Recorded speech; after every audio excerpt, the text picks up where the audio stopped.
अस्सलामुअलैकुम प्यारे दोस्तों, हमारा जो आज का टॉपिक है ये बहुत ही इंटरेस्टिंग दिलचस्प टॉपिक है।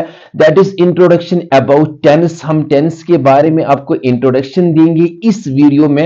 ये बहुत ही अहम टॉपिक है और मुझे उम्मीद है कि आखिर तक आप मेरा साथ दोगे।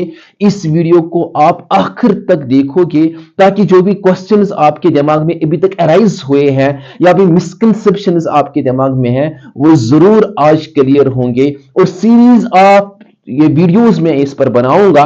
पहला वीडियो है, this is the first video of this most important topic that is about tennis. ये टेनिस के हवाले से पहला वीडियो है, that is introduction about tennis.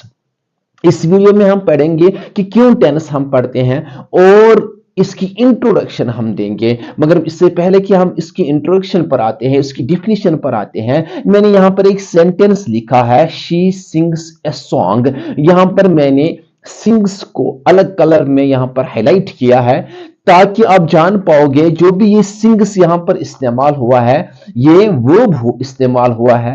और आपको अगर मैं कहूं कि वर्ब क्या होता है तो डेफिनेटली आप कहोगे कि action words are called verb, doing words are called verb. फिर मगर इस वर्ब के मुतालिक बहुत सारी जानकारी मैं आपको इस वीडियो में दूंगा क्योंकि ये वर्ब बहुत ही इंपॉर्टेंट टॉपिक है। ये वर्ब ग्रामर के हवाले से बहुत मायने रखता है क्योंकि हाफ से ज्यादा जो ग्रामर है वो इसी के रिवॉल्व्स अराउंड दिस वर्ब। ये बहुत ही इंपॉर्टेंट है और आज मैं कहूंगा इसके बारे में और एडिशनल इंफॉर्मेशन आपको प्रोवाइड करूंगा कि वर्ब सिर्फ डूइंग वर्ड्स या एक्शन वर्ड्स नहीं होते हैं, ये और कुछ है। इसके बारे में एडवांस्ड आपको इंफॉर्मेशन प्रोवाइड करूंगा।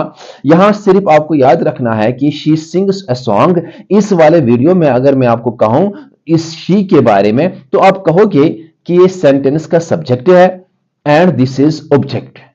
मगर मैं आपको कहूं कि सेंटेंस का कोई सब्जेक्ट या ऑब्जेक्ट नहीं होता है, एक्चुअली ये वर्ब का सब्जेक्ट होता है एंड वर्ब का ऑब्जेक्ट होता है। वो बहुत ही अहम है, ये दिलचस्प टॉपिक है और इसके बारे में आपको जानकारी जरूर होनी चाहिए। As a student you need to watch this video till end. Page number 2 पर आते हैं।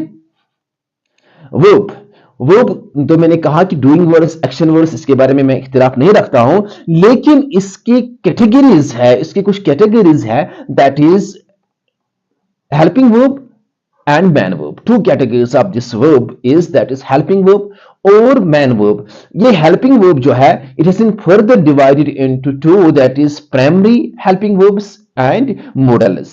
ये जो primary helping verbs है इसमें आता है be means is, am, are, was, were.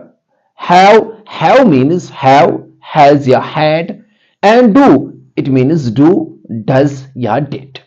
These are helping verbs। और मॉडल्स भी है जो हेल्पिंग वर्ब्स की ही कैटेगरी में आते हैं। इसमें आता है can, could, may, might, shall, should, will, would, must, dare, need to, ought to, use to.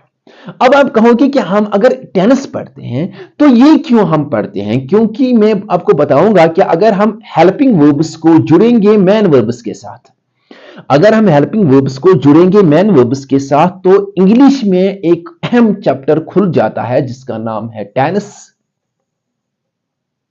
अगर मॉडल्स को हम जुड़ेंगे मैन वर्ब्स के साथ तो इंग्लिश लैंग्वेज में और एक टॉपिक और एक चैप्टर खुलता है जिसका नाम है मॉडल्स। हमें यहां पर पढ़ने हैं सिर्फ टेंसेस और टेंस के हवाले से ये जो हमारे जो प्राइमरी हेल्पिंग वर्ब्स है इनको जानना बहुत जरूरी है एंड द मैन वर्ब्स इनको भी जानना बहुत जरूरी है। मैन वर्ब्स ही हमें डूइंग वर्ब्स या एक्शन वर्ब्स बताते हैं एंड इन हेल्पिंग वर्ब्स को मैन वर्ब्स को फॉर्म करने में हमारी मदद करते हैं। यहां पर हमने लिखा है कि प्राइमरी वर्ब को अगर मैन वर्ब के साथ जोड़ेंगे तो क्या बनेगा, टेंसेस बनेगा। अगर इन मॉडल्स को मैन वर्ब से जोड़ेंगे तो इंग्लिश लैंग्वेज में दूसरा चैप्टर खुलता है जो हमारा आज का टॉपिक नहीं है, दैट इज मॉडल्स। हमें सिर्फ टेंसेस पर कंसंट्रेट करना है कि प्राइमरी जो वर्ब्स है, हेल्पिंग वर्ब्स है, इनको मैन वर्ब के साथ जोड़ने से टेंसेस बन जाते हैं। नेक्स्ट पेज पर आते हैं। अब हम आते हैं टेंसेस पर। टेंसेस क्या होते हैं? It is actually verb forms. Verb forms means कि वर्ब की मुख्तलिफ फॉर्म्स होती है, V1 V2 V3 V4 V5, जो मैं अभी आपको बताऊंगा। वही वर्ब फॉर्म्स जो हमें टाइम ऑफ एन एक्शन बताते हैं। Actually verb means action words. वो एक्शन कब हुई? क्या वो एक्शन पास में हुई, क्या वो एक्शन अभी हो रही है, या वो एक्शन आने वाले जमाने में होगी, उसी को डिस्क्राइब करने के लिए, उसी को बताने के लिए टेंस वजूद में आ गया है। It is actually verb forms. Verb की जो फॉर्म हम इस्तेमाल करते हैं, कौन सी फॉर्म कब इस्तेमाल करते हैं, वो मैं आपको बताऊंगा। Which tells time of an action, जो हमें बताती है कि एक एक्शन कब हुई, या अभी हो रही है, या कब होने वाली है। इट इज सेट ऑफ और are tenses are set of verb forms. ये जो वर्ब की मुख्तलिफ फॉर्म्स होती है, जैसे यहां पर मैंने वर्ब लिखा, यहां पर मैंने एक्शन लिखा, क्योंकि वर्ब हम डिस्क्राइब करते हैं, दिस आर एक्शन वर्ड्स। और यहां पर मैंने लिखा पास्ट, प्रेजेंट एंड फ्यूचर। जो बात हम करते हैं, क्या ये बात पास्ट में हुई है, क्या ये बात अभी हो रही है, क्या ये बात या कोई एक्शन होने आने वाले जमाने में होगी, उसी को हम प्रेजेंट उस जमाने को कहते हैं जो अभी चल रहा है। जैसे मैं आपको अभी पढ़ा रहा हूं, तो ये प्रेजेंट बन गया। जो वीडियोस मैंने ऑलरेडी अपलोड किए हैं वो हमारा पास्ट बन गया। और जो आने वाले वक्त में आपके साथ मैं बातें करूंगा, वीडियोस अपलोड करूंगा, वो जमाना फ्यूचर का होगा। अब हम कैसे इनको डिस्क्राइब करते हैं? हम जो जो वर्ब हमने पढ़ा, उसकी फॉर्म्स का इस्तेमाल करके, इसकी फॉर्म्स जो डिफरेंट फॉर्म्स हैं, इसको वजूद में लाके, इसको इस्तेमाल करके हम बता सकते हैं कि कोई एक्शन किस जमाने में हुई, या होने वाली है, या हो रही है। This is introduction about tense. जैसे इस पेज पर मैंने फॉर्म्स ऑफ वर्ब लिखा कि वर्ब की जो डिफरेंट फॉर्म्स, जो अभी मैंने आपको बताया कि वर्ब की 5 फॉर्म्स होती है, वही हमें मदद करता है कि एक्शन को बताने में कि ये किस जमाने में हुई है। वो हमारे 5 फॉर्म्स ये है, V1 V2 V3 V4 and V5। इस V1 को हम प्रेजेंट भी कहते हैं। जैसे मैंने यहां ईट लिखा, एक एग्जाम्पल एक लिया यहां पर मैंने, that is eat.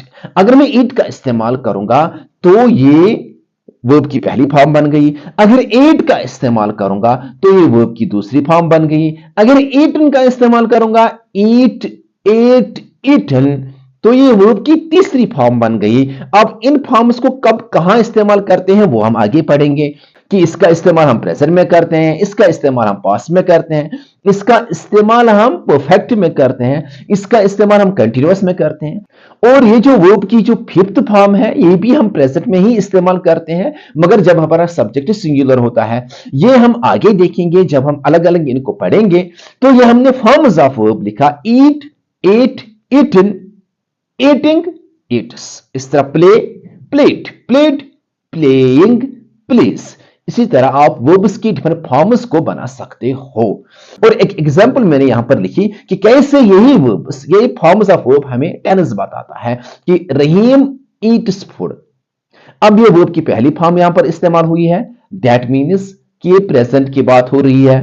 Rahim eight food, यहां पर V2 का इस्तेमाल हुआ है, पास्ट का इस्तेमाल हुआ है, मीन्स कि ये जो एक्शन हुई है पास्ट में हुई है। रहीम विल ईट फूड, अब फ्यूचर की बात हो रही है कि रहीम आने वाले जमाने में खाएगा। यही फॉर्म हमने वर्ब की चेंज की, और इसी चेंज ने हमें बताया कि कौन सी एक्शन किस जमाने में होगी, हो रही है, या होने वाली है। These are forms of verbs। अब हम आते हैं टाइप्स ऑफ टेंसेस पर। इसी पर हम आज का वीडियो इख्तिताम करते हैं। Types of tenses, there are 12 types of tenses. 12 types of tenses है। प्रेजेंट के 4, प्रेजेंट इंडेफिनिट जिसको प्रेजेंट सिंपल भी कहते हैं, present continuous, present perfect, present perfect continuous. इसी तरह पास्ट के 4, पास्ट इंडेफिनिट या past simple, past continuous, past perfect, past perfect continuous. इसी तरह फ्यूचर के भी 4, यही 4, future indefinite, future continuous, future perfect, future perfect continuous. ये आ गए प्रेजेंट के 4, पास्ट के 4 एंड फ्यूचर के 4।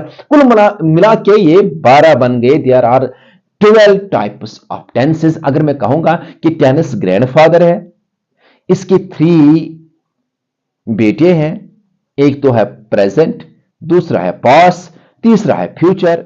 और इन तीनों के, प्रेजेंट के भी, पास्ट के भी और फ्यूचर के भी 4-4 बेटे हैं।